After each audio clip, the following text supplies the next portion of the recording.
लोए सव्यसाहूणम् श्रीवर्धमान मर्हन्तं नत्वा बालप्रबोधये विरचते मित स्पष्ट संदर्भ न्याय दीपिका। बहुत अच्छा, वेरी गुड, वेरी गुड। बहुत अच्छा मंगलाचरण किया, बहुत शुद्ध पढ़ा। ये जो मित और स्पष्ट को थोड़ा अलग अलग पढ़ा ना, उसको अगर मिला दोगे तो और भी अच्छा हो जाएगा।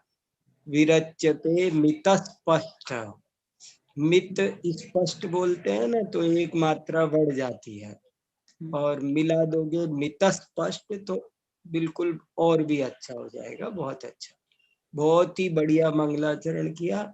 ये जो तुमने दूसरा वाला मंगलाचरण किया है वो न्याय दीपिका का मंगलाचरण है।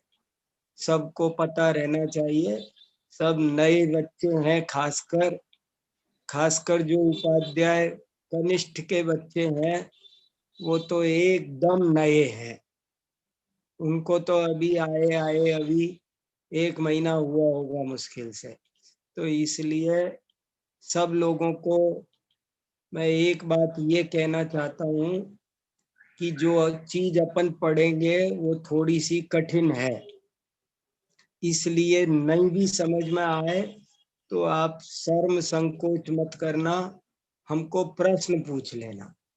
प्रश्न बहुत पूछने हैं, जितने ज्यादा पूछोगे उतना ज्यादा फायदा होगा। और पूछने के तरीके 2-3 हैं। एक तरीका तो ये है कि आप डायरेक्ट पूछ लो, और किसी को डायरेक्ट पूछने में जरा कोई तरह की दिक्कत आ रही हो, कोई शर्म संकोच ज्यादा हो रहा हो, तो वो ऐसा कर सकता है कि व्हाट्सएप पर पूछ ले। पर पूछना जरूर है और नोट्स बनाना है, ठीक है। तो अब हम शुरू करते हैं, सब लोग ध्यान से सुनो।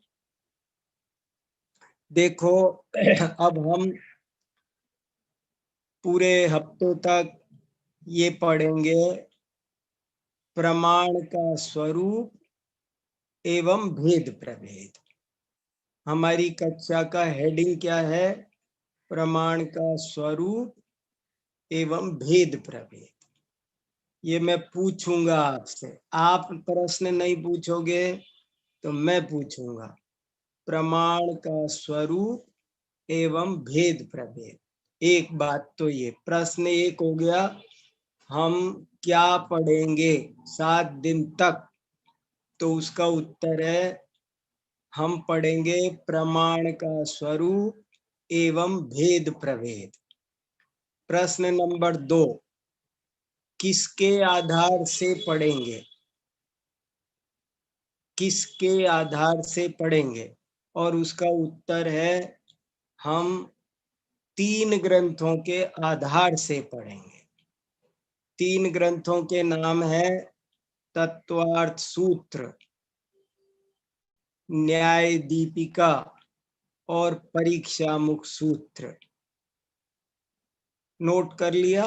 3 ग्रंथ हमारे आधार ग्रंथ है। अब मैं अगला प्रश्न कभी भी पूछूंगा, हम किन ग्रंथों के आधार से पढ़ाई कर रहे हैं, तो आपको उत्तर देना है हम 3 ग्रंथों के आधार से पढ़ाई कर रहे हैं। नंबर 1 तत्वार्थ सूत्र, नंबर 2 न्याय दीपिका और नंबर 3 परीक्षा मुख। 3 ग्रंथों के आधार से पढ़ रहे हैं। अब अगला प्रश्न, तत्वार्थ सूत्र कब किसने लिखा?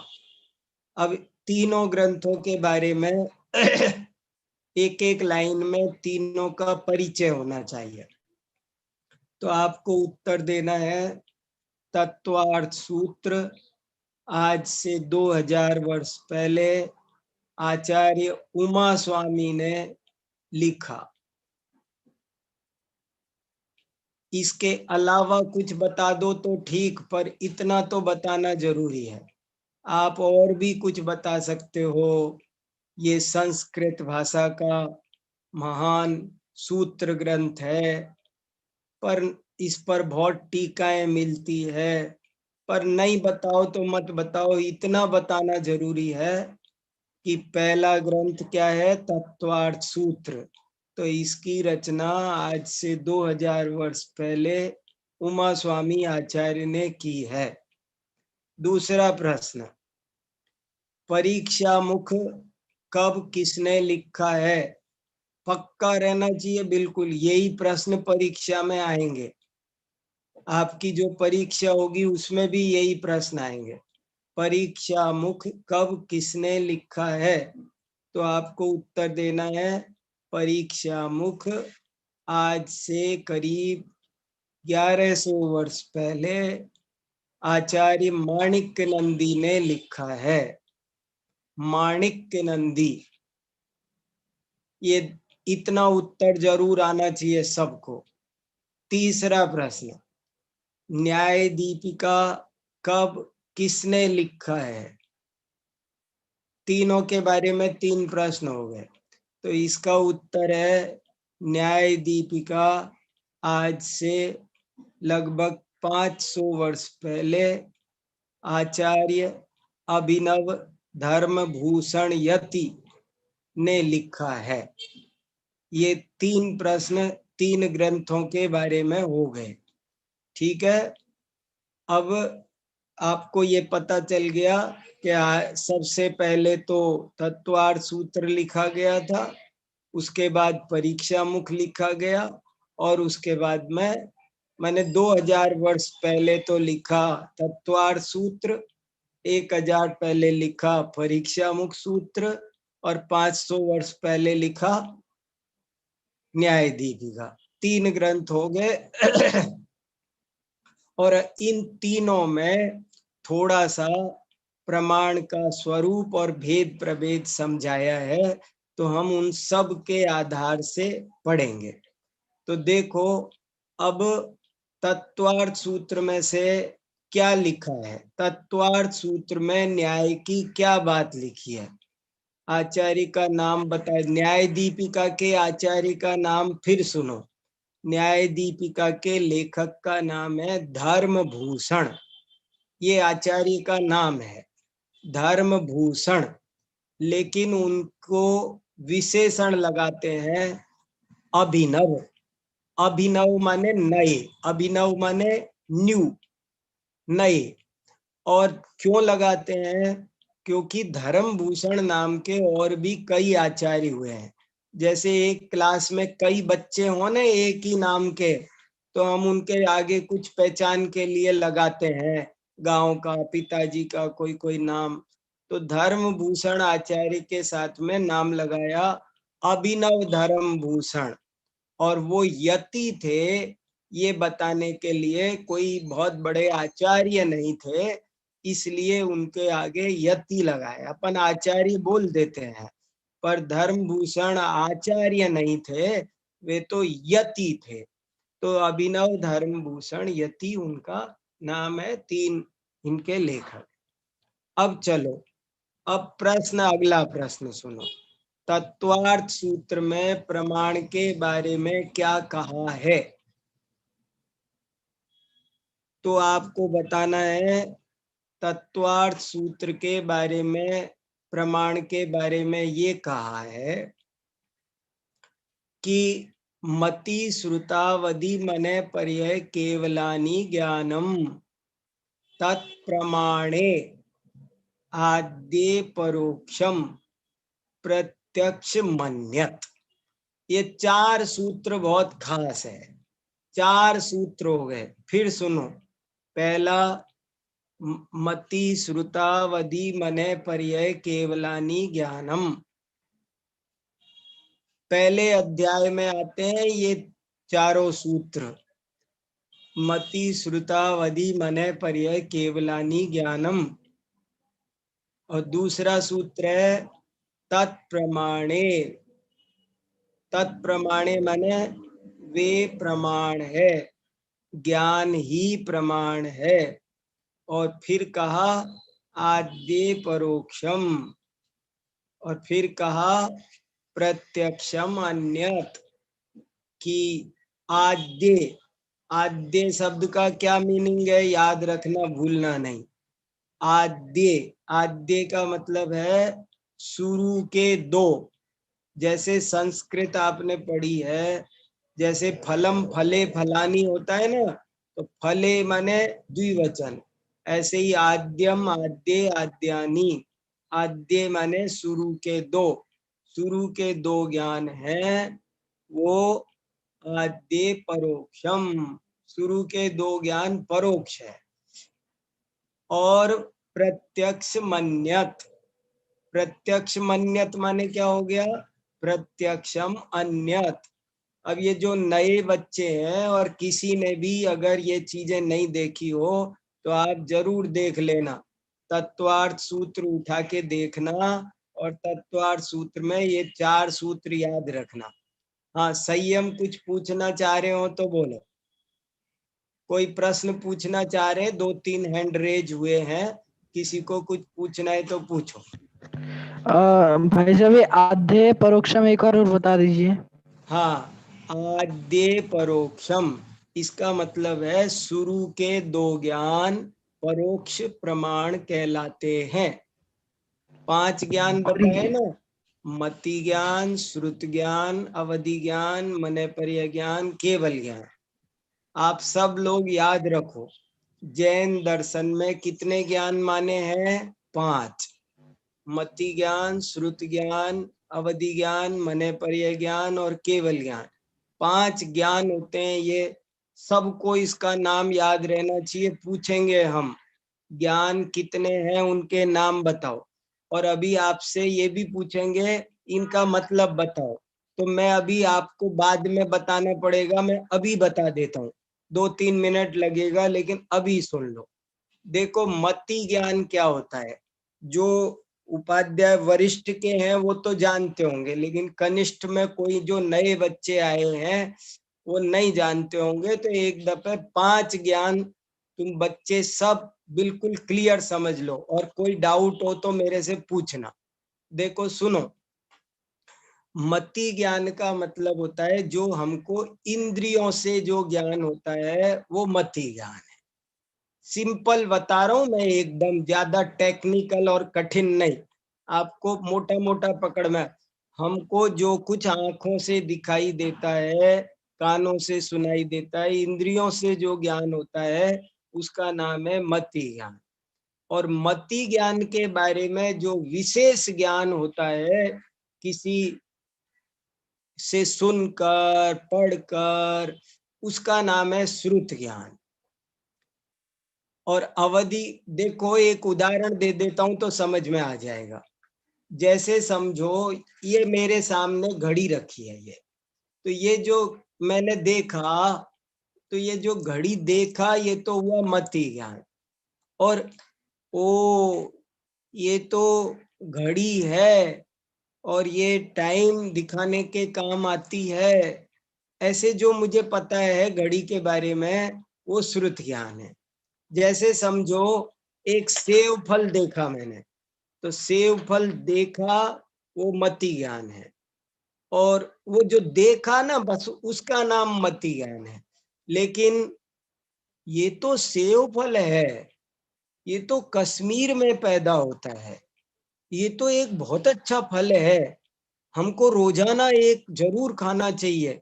N apple in a day keeps doctor away, इसमें बहुत आयरन होता है। ये जो अपने को पता चलता है ना, ये कैसे पता चला, ये आंख से नहीं पता चला, इस एप्पल में आयरन है, ये कैसे पता चला, आपको किसी किताब में पढ़ा होगा, किसी डॉक्टर ने कहा होगा, तभी तो पता चला है, मम्मी पापा ने बताया होगा। तो कोई बताता है वो पता चलता है, उसका नाम है श्रुत ज्ञान। समझ में आ गया आपको? जैसे हमको एक गाय दिखाई दी, तो गाय दिखी ये तो मति ज्ञान है, लेकिन ये अच्छा पालतू पशु है, इसका दूध बहुत बुद्धिवर्धक, ये वो, इसका नाम क्या हो गया, श्रुत ज्ञान। तो एक होता है मति ज्ञान, एक होता है श्रुत ज्ञान, फिर एक होता है अवधि ज्ञान। अवधि ज्ञान क्या होता है, वो रूपी पदार्थों को जानता है बिना इंद्रियों की सहायता के, रूपी पदार्थों का जो द्रव्य क्षेत्र काल भाव की मर्यादा पूर्वक ज्ञान होता है उसको अवधि ज्ञान कहते हैं। और यही ज्ञान जब मन में स्थित पदार्थ में होने लगे तो उसका नाम मने पर्य ज्ञान। और तीन लोक तीन काल अलोक अलोक सब को जो एक समय में एक साथ प्रत्यक्ष जाने उसका नाम है केवल ज्ञान। तो ये मति श्रुत अवधि मने पर्य केवल, ये 5 तरह के जैन दर्शन में ज्ञान माने हैं। इनमें से मति ज्ञान और श्रुत ज्ञान तो है परोक्ष, और अवधि ज्ञान मने पर्य ज्ञान और केवल ज्ञान ये है प्रत्यक्ष। ये खास बात, इतनी बात तत्वार्थ सूत्र में है। अब निश्चल कुछ पूछना चाह रहे, बोलो, किसको पूछना है पूछो, बोलो निश्चल, किसी को जी कुछ पूछना है? 3 हैंड रेज हो रहे हैं, हाँ बोलो। जी पंडित जी, वो मेरे को ये पूछना था, जो मति मन पर्य ज्ञान होता है वो जैसे अवधि ज्ञान रूपी पदार्थों को जानता है, और हाँ जो अवधि ज्ञान रूपी पदार्थों को जानता है, जो मन पर्य ज्ञान होता है वो मन में स्थित रूपी पदार्थों को जानता है, फिर मन की सारी हाँ, बातों को। Very good. देखो सुनो बेटा, जैसे समझो हमारी रसोई में लड्डू रखा है और मैं यहाँ बैठा हूँ स्टडी रूम में, तो वो जो मैं रसोई में रखे हुए लड्डू को जो मैं जानूंगा बिना इंद्रियों की सहायता के, ऐसे अवधि, वो तो हो गया अवधि ज्ञान। वो लड्डू बाहर होना चाहिए, उसका नाम अवधि ज्ञान है।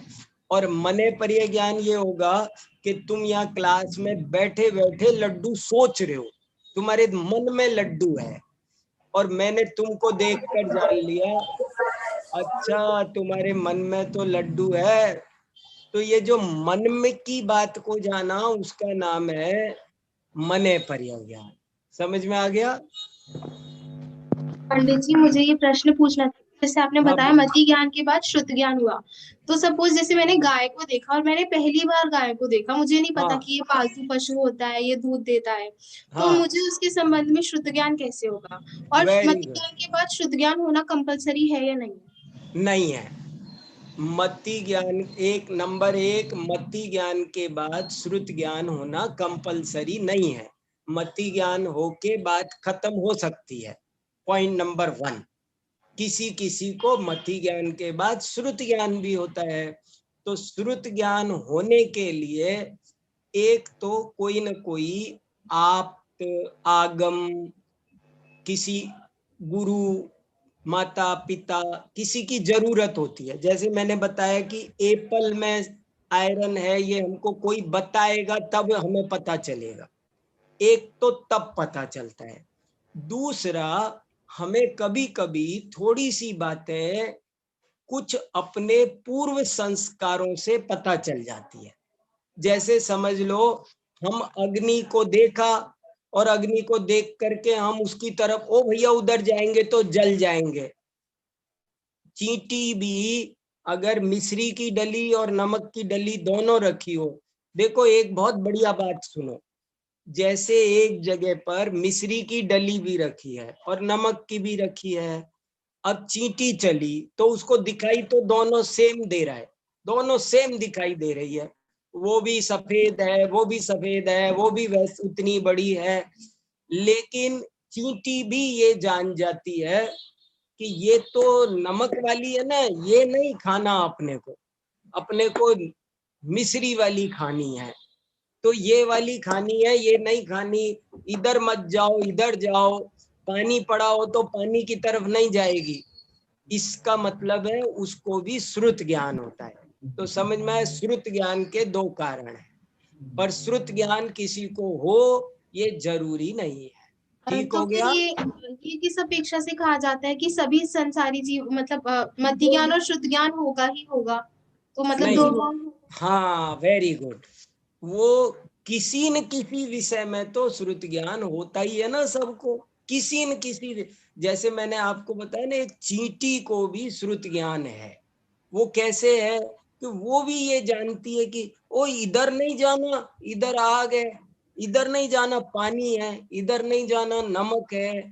तो हमको, अब जैसे मान लो मैं ये कुर्सी पर बैठा हुआ हूँ, अब मैं इधर तो खिसक सकता हूँ क्योंकि बहुत जगह है, लेकिन इधर जगह नहीं है, तो इधर नहीं खिसकना, गिर जाऊंगा मैं।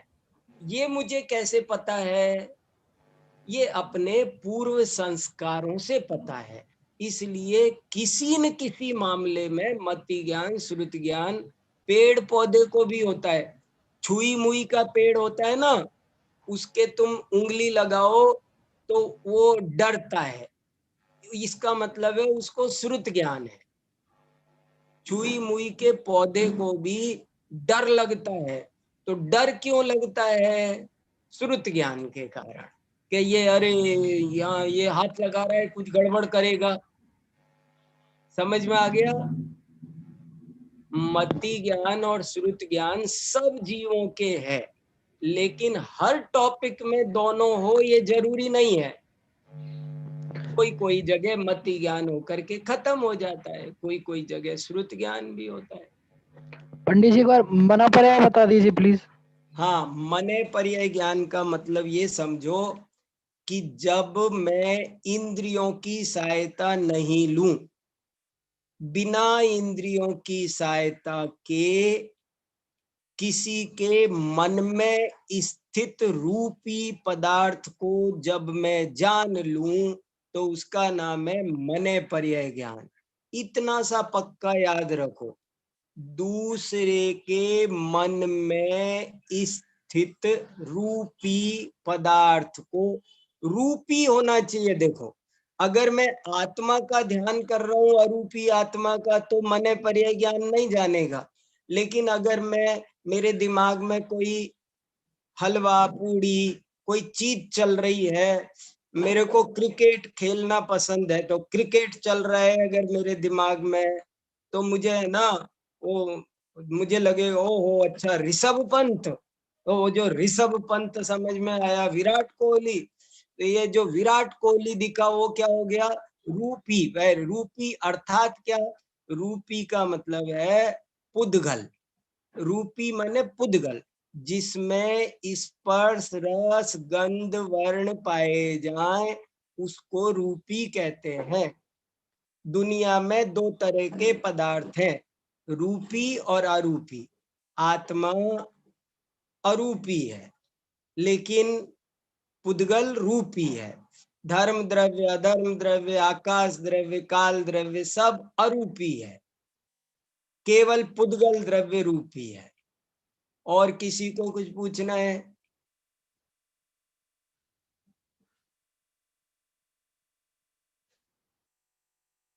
क्लियर है? पंडित जी, हाँ जैसे बोलो। हाँ यू जैसे आर कोई अनम्यूट पंडित। हाँ बोलो। हेलो। एक बार अवधि ज्ञान बता दीजिए। हाँ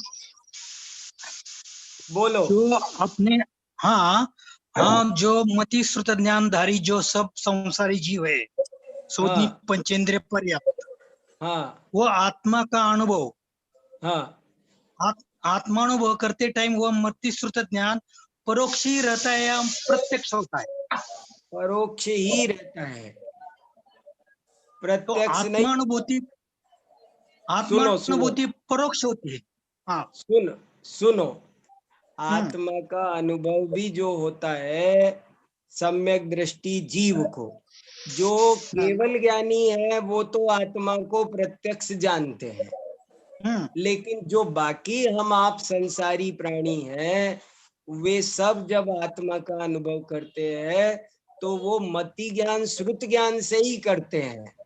इसलिए, और मति श्रुत ज्ञान परोक्ष है, इसलिए उनका जो आत्मा का ज्ञान है, आत्मा का अनुभव है, वो परोक्ष है। लेकिन अब ये लेकिन सुनना ध्यान से, मैं पूछ लूंगा, अब आपने मेरे से पूछा है तो मैं भी पूछ सकता हूँ। मैं अपने आप नहीं बताता ये बात, लेकिन आपने पूछी है तो अब मुझे भी पूछने का राइट मिल गया। ये है कि वो वास्तव में परोक्ष है, लेकिन वो भाग आता है, इसलिए उसको प्रत्यक्ष कह देते हैं। एक उदाहरण याद रखो, भूलना नहीं। उदाहरण से बात क्लियर होगी। जैसे एक अंधा व्यक्ति गुड़ खाए, ये उदाहरण मेरा नहीं है, शास्त्रों में दिया है सब आचार्यों ने। बहुत इंपॉर्टेंट बात सुनो, सब बच्चे याद रखना, भूलना नहीं जिंदगी भर। एक अंधा व्यक्ति गुड़ खा रहा है, अब ये बताओ कि गुड़ प्रत्यक्ष है कि परोक्ष? अंधा परोक्ष। व्यक्ति, सुनो, अंधा व्यक्ति गुड़ खा रहा है और वो परोक्ष है कि प्रत्यक्ष? तो इसके दो उत्तर है।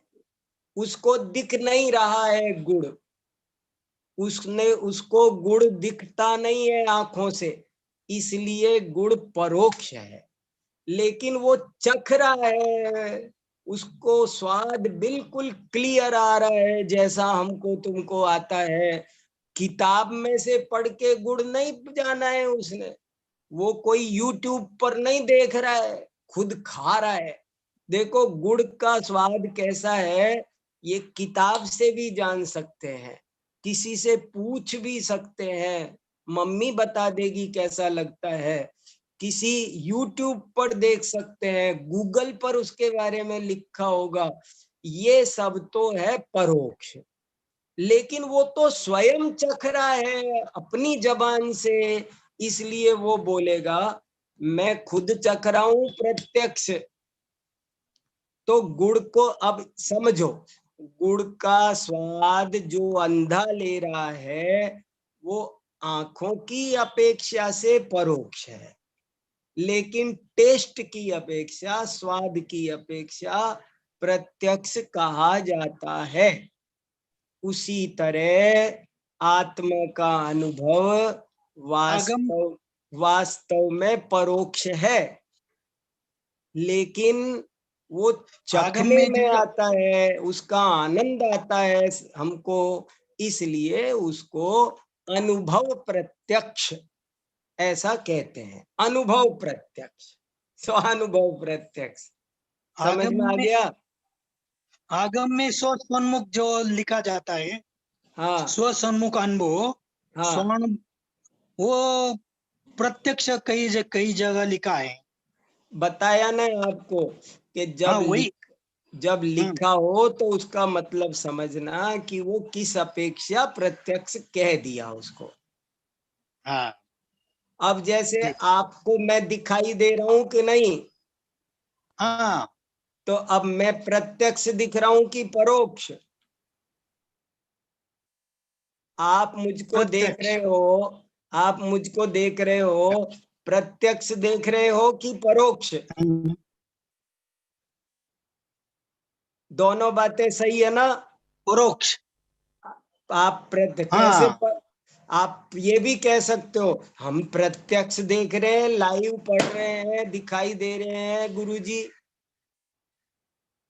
आप प्रत्यक्ष भी कह सकते हो, परोक्ष भी कह सकते हो, एक ही बात को दोनों कह सकते हैं, पर कैसे कहा उसका मीनिंग समझ लिया करो। समझ में आया?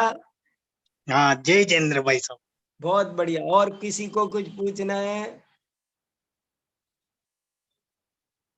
हाँ बोलो, क्या मति ज्ञान, श्रुति ज्ञान, क्या पूछा? समझ में नहीं आया। पंडित जी, ये मति ज्ञान बिना इंद्रियों के होता है कि इंद्रियों के द्वारा? इंद्रियों के द्वारा। मति ज्ञान की परिभाषा ही ये है, तदिंद्रियान इंद्रिय निमित्तम। मति ज्ञान बिना इंद्रियों की सहायता के नहीं होता है, पराधीन ज्ञान है। अवैध ज्ञान बिना इंद्रियों की मदद से होता है। हाँ, मति ज्ञान, श्रुत ज्ञान ये इंद्रियों की सहायता से होते हैं, परोक्ष है। अवधि ज्ञान, मनेपर्य ज्ञान और केवल ज्ञान, ये तीनों ज्ञान प्रत्यक्ष है, क्योंकि इनमें इंद्रियों की सहायता की, पराधीनता की भी जरूरत नहीं पड़ती है। समझ में आया? जी पंडित जी, धन्यवाद। और किसी को कुछ पूछना है? पंडित जी एक और बता, सुनो, एक बार और सुन लो अच्छे से, ये 2-3 बार लिखा है किसी ने। मति और श्रुत में क्या अंतर है? हाँ बोलो, क्या कोई बोला? देखो सुनो, एक बहुत इंपॉर्टेंट बात सुनो, आपको आसानी से कहीं मिलेगी नहीं समझने को। आज मैं आपको बता रहा हूँ, बहुत मेहनत करके सीखा है मैंने। मति ज्ञान और श्रुत ज्ञान में अंतर समझो आप। देखो जैसे मैं बैठा हूं और पंखे की हवा लगी, तो ये जो हवा लगी ठंडी ठंडी, इसका नाम, ये ठंडी है, ये जो ज्ञान होता है इसका नाम तो है मति ज्ञान। और ये बंद कर देना चाहिए मुझे पंखा, मौसम बदल गया है, नुकसान करेगा, जुकाम सर्दी लग जाएगी, ये जो मुझे ज्ञान हो रहा है इसका नाम है श्रुत ज्ञान। समझना जरा, जैसे उठा के यहाँ रखी जबान पर, जो मीठी लगी, मीठी लगी, इसका नाम है मति ज्ञान। और ये ज्यादा नहीं खानी है, डायबिटिक हो जाएगी, परेशान हो जाऊंगा मैं, नुकसान करेगी बहुत, ये क्या हो गया? श्रुत ज्ञान। समझ में आया? कोई भी, मैंने नमक खाया, मिर्ची खाई, तो वो जैसी लगी उसका नाम मति ज्ञान है, और वो सुख दुख का कारण है, नहीं नहीं मुझे नहीं खानी चाहिए, इसका नाम है श्रुत ज्ञान। समझ में आया? और बोलो, किसी को क्या पूछ रहे हो पूछो जल्दी जल्दी, फिर 5-6 मिनट बचे हैं हमारे पास।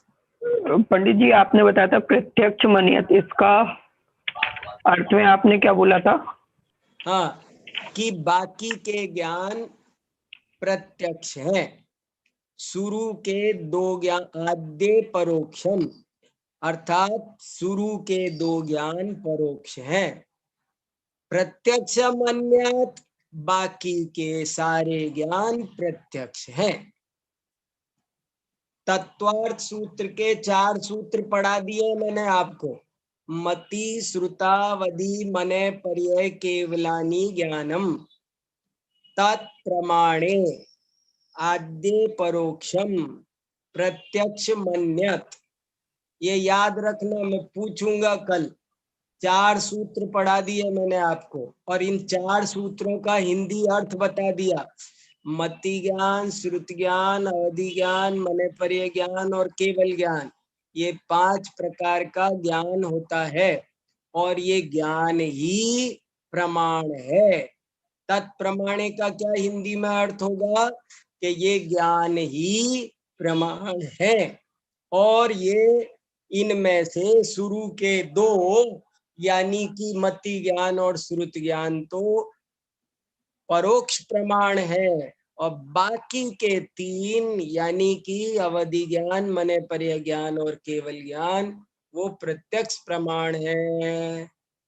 समझ में आया? और किसी को कुछ पूछो, जल्दी पूछो।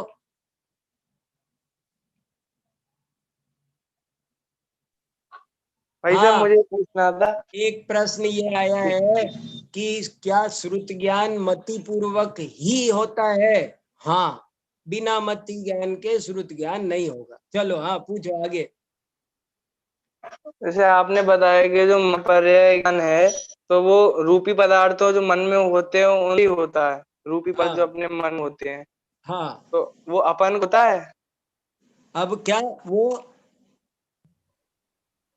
क्या बोला? नहीं, अपन को होता है मन ज्ञान, तो होता नहीं नहीं नहीं नहीं नहीं होता मने पर्याय जो ज्ञान। मन, नहीं, हमको नहीं हो सकता, हमको नहीं होता है। मने पर्याय ज्ञान के लिए बहुत अच्छा मन होना चाहिए, तभी ऐसा ज्ञान हो सकता है, और वो कोई बहुत बड़े महामुनिराजों को ही होता है। मने पर्याय ज्ञान जो बहुत बड़े ज्ञानी मुनि महाराज को भी सबको नहीं होता, कोई बड़े मुनि महाराज होते हैं उनको ही हो सकता है, सबको नहीं होता। जैसे कोई चीज देख ले तो बाद में सोचो, वो मन पर्याय ज्ञान में नहीं आएगी। क्या चीज? क्या? जैसे किसी चीज को हमने पहले देख लिया, फिर बाद में मन में उसको चाहा, हाँ तो वो पर्याय ज्ञान नहीं आएगा। हाँ, बराबर। इसलिए, और एक प्रश्न किसी ने ये पूछा है कि क्या अवधि ज्ञान से कर्म भी पुद्गल होते हैं, उनको देख सकते हैं क्या? कर्म जो द्रव्य कर्म होते हैं, ज्ञानावरण आदि पुद्गल, ये तो पुद्गल है, रूपी है, उनको देख सकते हैं क्या? हाँ, जो बड़ा भारी अवधि ज्ञान में भी जो कई तरह के अवधि ज्ञान होते हैं, हल्के बड़े, जो बड़ा सर्वावधि ज्ञान होता है उसमें बहुत ताकत होती है, वो कर्म परमाणु को भी देख लेता है, और बाकी और सामान्य अवधि ज्ञान नहीं देख पाता है। ऐसे कर्म परमाणु बहुत सूक्ष्म है। हाँ, और हाँ जी, मुझे पंडित जी, जय जी हाँ मैं ये पूछ रहा था कि छोटा बच्चा है, वो आपको हाँ हाथ लगाता है और वापस हाथ कर लेता है, जिसको हाँ साइंस रिफ्लेक्स रिएक्शन बोलता है, कि तुरंत करना, हाँ कि हाँ उसको ज्ञान हाँ तो है नहीं, उसका स्रोत ज्ञान कि आग गर्म होती है, हाँ, तो तुरंत जानता हाथ। है ना, इसीलिए तो मति ज्ञान के बाद में श्रुत ज्ञान बताया। मति ज्ञान के बिना वो एक बार मैंने बताया, श्रुत ज्ञान दो तरह से होता है, अपने संस्कार से भी, अपने अनुभव। एक दफे हमने रस्सी अग्नि की तरफ हाथ किया, गरम लगा, तो हम दोबारा नहीं करते हैं, हम जान जाते हैं कि भैया वो अग्नि है, जल जाएंगे। ठीक है और पंडित। और हाँ किसी को जी कुछ पंडित 2 जी, मैं मिनट और बचे हैं, पंडित बोलो। जी आपने अभी अभी कहा था कि जो कर्म परमाणु है उन्हें देख सकता है जो उत्कृष्ट अवधि ज्ञान अवधि या फिर ज्ञान है, मनापर्य ठीक ज्ञानधारी? ठीक। नहीं, उत्कृष्ट अवधि ज्ञानधारी या फिर मनापर्य ज्ञानधारी? नहीं, अवधि ज्ञान वाला पूछा, मने पर्य ज्ञान वाला भी जा सकता है, पर मने पर्य ज्ञान वाला तो मन में कोई उस संबंधी विचार चल रहा हो तो जानेगा। ये तो अवधि पंडित ज्ञान जी, की बात पूछी थी। हाँ पंडित जी, हाँ, बोलो। एक बार आप अवधि ज्ञान और मनापर्याय ज्ञान का उदाहरण देकर बता दीजिए। देखो, ऐसे समझो, बहुत बढ़िया बात पूछी, मैंने फिर उदाहरण देता हूँ। एक उदाहरण मैंने अभी ये दिया था कि जैसे रसोई में मेरे जो लड्डू रखा है ना, उसको मैं जानू यहाँ बैठा बैठा, तो वो तो हो गया अवधि ज्ञान, क्योंकि उसमें मुझे बाकायदा लड्डू दिखा। आप ऐसा समझो कि मेरे मन में कोई लड्डू चल रहा है और आपने जाना, तो वो हो गया मने पर्य ज्ञान। एक ही चीज जब बाहर रखी हुई देख लो, चीज को देखो डायरेक्ट, तो वो अवधि ज्ञान है। और मन में रखी चीज को देखा, जैसे जंगल में शेर घूम रहा है एक, और मैं उसको देख रहा हूं यहाँ पर, तो ये हो गया मेरा अवधि ज्ञान से देखूंगा मैं उसे। लेकिन आप शेर के बारे में सोच रहे हो और मैं आपको बोलूं, अरे तुम्हारा कहाँ ध्यान है, तुम क्यों शेर के बारे में सोच रहे हो, पढ़ाई करो, तो ये हो गया मने पर्य ज्ञान। जय जिनेन्द्र जी। जय जिनेन्द्र। मुझे ये पूछना था, मने पर्य ज्ञान में कहते हैं कि जैसे मुनिराज ने राजा श्रेणी के अंदर जो भाव चल रहे थे उनको जान लिया मने पर्य ज्ञान से, कि हाँ, उसको अपना सर काटने के भाव हो रहे हैं, तो भाव भी रूपी कहलाते हैं? नहीं, भावों का कारण रूपी होता है, ये जानने के और भी कारण, ये बातें तो बहुत सारी, इसमें अवधि ज्ञान मने पर्य ज्ञान की जरूरत नहीं है, ये श्रुत ज्ञान में बहुत ताकत है। एक तो ये बात सुनो, श्रुत ज्ञान सबसे ज्यादा पावरफुल है केवल ज्ञान के बाद। या तो केवल ज्ञान पावरफुल होता है, या सबसे ज्यादा पावरफुल श्रुत ज्ञान होता है। तो ये इसके भाव खराब चल रहे हैं, ये बात तो वो श्रुत ज्ञान से ही जान गए, इसमें अवधि ज्ञान मने पर्य ज्ञान की कोई जरूरत नहीं थी। उनको श्रुत ज्ञान से बहुत कुछ पता, चेहरा देख के पता चल जाता है, और बातें देख करके पता चल जाता है कि किसके कैसे भाव चल रहे हैं। भावों को जानने के अनेक निमित्त कारण होते हैं, उनसे जान जाते हैं, नाना प्रकार के निमित्तों से जान जाते हैं। सुख दुख, जीवन मरण, इनका ज्ञान हम मति ज्ञान से भी कर लेते हैं। उसके लिए अवधि ज्ञान मने पर्य ज्ञान की, अवधि ज्ञान मने पर्य ज्ञान तो बहुत छोटे ज्ञान है, वो ज्यादा नहीं जानते हो। हाँ पंडित जी, पंडित हमें जी, कौन कौन से ज्ञान होते हैं? हाँ, एक बोलो, एक जना सुनाई नहीं दिया। पंडित जी, हमें कौन कौन से ज्ञान होते हैं?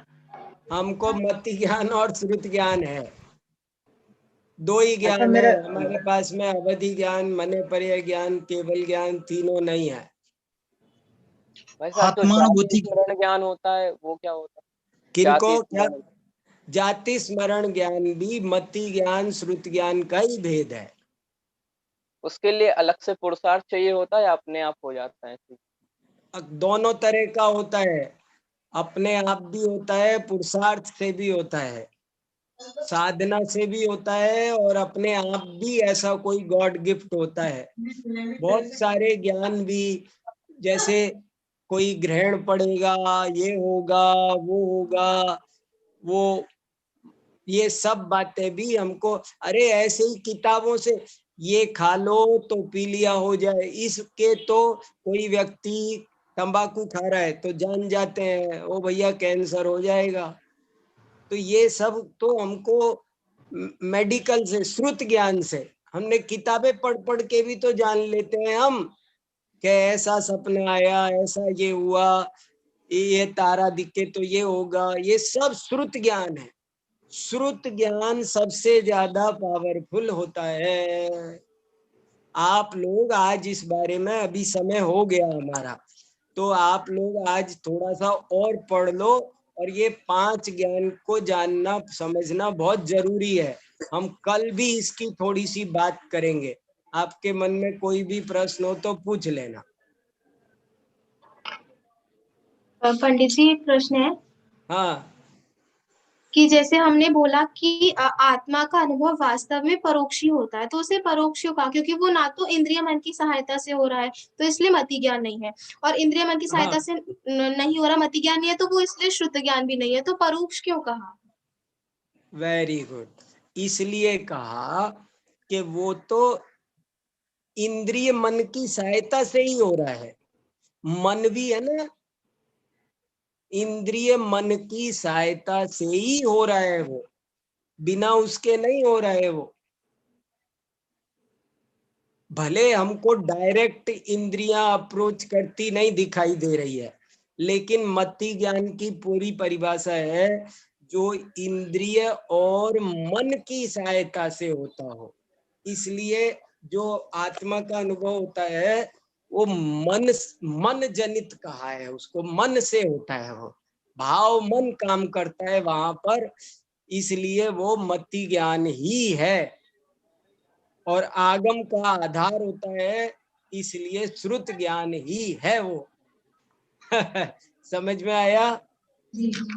तो पंडित जी क्या ये मन पुद्गल है? आगम और में अगर लेकिन पुद्गल ये है कहा तो गया है पंडित जी, एक जना बोलो, दो बोलो। आगम क्या में ये ये मन कहा गया पुद्गल? है कि आत्मानुभूति के टाइम मन हाँ, का अवलंबन नहीं रहता है। हाँ ठीक है, वो स्थूल अपेक्षा से कहा है, लेकिन भाव मन का अवलंबन तो रहता है, द्रव्य मन का अवलंबन नहीं रहता, लेकिन भाव मन के बिना तो कोई सत्ता ही नहीं। यदि वहां पर भाव मन भी नहीं है तो क्या है फिर? देखो वहां केवल ज्ञान नहीं है, अवधि ज्ञान नहीं है, मनेपर्य ज्ञान नहीं है, तो क्या है? 5 ज्ञान के अलावा कोई ज्ञान होता नहीं है। आप ये भी तो सोचो अच्छा, ना, जब हम आत्मा को जान रहे हैं उस समय कोई सा तो ज्ञान होगा, 5 के अलावा तो कोई ज्ञान होता नहीं है। तो मति, आपको असल में हमको मति ज्ञान की परिभाषा पूरी नहीं आ रही है। तदिंद्रिया निंद्रिय निमित्तम, के जो इंद्रिय और मन की सहायता से होता है उसे मति ज्ञान कहते हैं। तो ये जो हमको समझाया ना कि वहां मन पंछी मर जाए, मन का आलम्बन छूट जाता है, वो विकल्पात्मक मन की बात है। विकल्प 5 इंद्रिय और विषय के मन में अवलंबन नहीं रहता, नहीं रहता, वो विकल्पात्मक, वह विषय उसके वजह से वो कहा गया। 5 इंद्रियों का तो छूट ही जाता है, एक मन का रहता है, और मन में भी द्रव्य मन का, विकल्पात्मक मन का सब खत्म हो जाता है, और बिल्कुल भाव मन का जरा सा अवलंबन बचता है, उसी से आत्मा का अनुभव होता है पल भर के लिए, पर वो होता मति ज्ञान ही है। है परोक्षी हो। अच्छा अच्छा, बहुत जय बढ़िया। जितेंद्र अरे पंडित। आज तो बच्चे पढ़ रहे हैं, फिर भी इतनी सूक्ष्म चर्चा कर रहे हैं। ये उपाध्याय वरिष्ठ कनिष्ठ के बच्चे इतनी सूक्ष्म चर्चा कर रहे हो, तुम लोग कमाल कर दिया। मैं तो सोचा मैं बहुत सरल सरल पढ़ाऊंगा, तुम तो कठिन कठिन बातें पूछ रहे हो। बहुत अच्छा, शाबाश। ठीक है, आप 2-3 मिनट 4 मिनट ज्यादा हो गए हैं, तो आगे की क्लास वगैरह और डिस्टर्ब हो जाएंगी, इसलिए हम अभी आज यही फिनिश कर रहे हैं और प्रश्न अब नहीं पूछेंगे, कल पूछेंगे। ठीक है, आगे आगे वैसे चलो क्लास कुणाल नहीं है, आप भैया, ले सकते हो, लेना चाहिए। भाई क्लास साहब आगे। फिनिश करो। हाँ, क्लास पूरी करें। हाँ भाई साहब। हाँ, आज की क्लास पूरी करते हैं। अभी बहुत लोगों के प्रश्न हैं, कल हम 3:30 बजे फिर मिलते हैं।